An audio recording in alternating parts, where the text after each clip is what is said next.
what I think has been very clear from the policies and the performance of the Modi government is that on core issues, there is no compromise.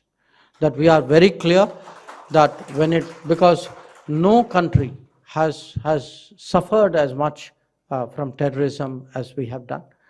And we have been very clear that we will never accept it, we will never normalize it, we will never allow terrorism to force us to the negotiating table. We want good neighborly relations with everybody, but good neighborly relations does not mean excusing or looking away or rationalizing terrorism. That we are very clear. The second, of course, is our borders, and we have challenges on our borders. The challenges on the borders intensified during the COVID period. And you all know that today the state of our relations with China are not normal. They are not normal because we will not agree to any attempt to change the line of actual control unilaterally. So on the foreign policy side, on the national security side, I can share with you a picture of firmness. On diplomacy, on foreign policy, because that is something which I am involved in every day, I can say, and that at this time there is a lot of expectation from the world about India. There is a lot of expectation about us because, one, we are seen today as a strong economy. We are seen today as a country which will contribute to solving the problems of the world. And I gave you the example of vaccines. We are also seen as a country which is independent, which has the courage to stand up when you have to stand up, which is able to bring very different countries, sometimes countries who are not able to deal with each other, but we have that ability to talk to everybody, to get, to try and get people around the table at one time. And that is why today, the fact that we have taken on the presidency of the G20 on the 1st of December is something which is very important. It will,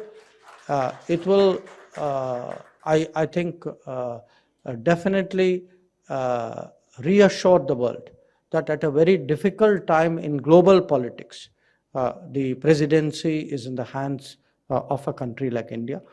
And we are going to handle this presidency in a way in which we want to make the world understand India and appreciate the diversity of India more. So the G20 normally involves about 200 meetings. And these 200 meetings will be done in about 55 cities of India. So probably cities from which most of you would come from, in one way or the other. Definitely every state would be covered. We want, in a sense, to use the G20 to get the world to understand and appreciate India better. We also want Indians to become more global, that when they see the G20 take part, and I'm seeing already every state, every city where G20 meetings are taking place. It can be a big meeting, can be a small meeting. There is a lot of enthusiasm. And people in India today want to be connected more with the world. And that is something which we feel we have an opportunity to do. So finally, let me say a few words about Indians abroad. Indians abroad in the sense of Indian citizens abroad, of people of Indian origin abroad, people who are part of Indian families abroad, overseas citizens, OCI card holders.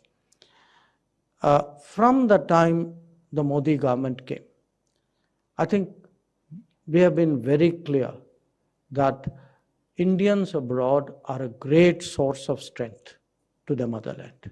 I mean, there is absolutely no two ways about this. But just saying this is not enough. Now be the first to know about the latest updates on our new news app. Go on your Android or iOS, search for HW News Network. Download our app, Choose the language you prefer to get updates in and be up to date with the latest news.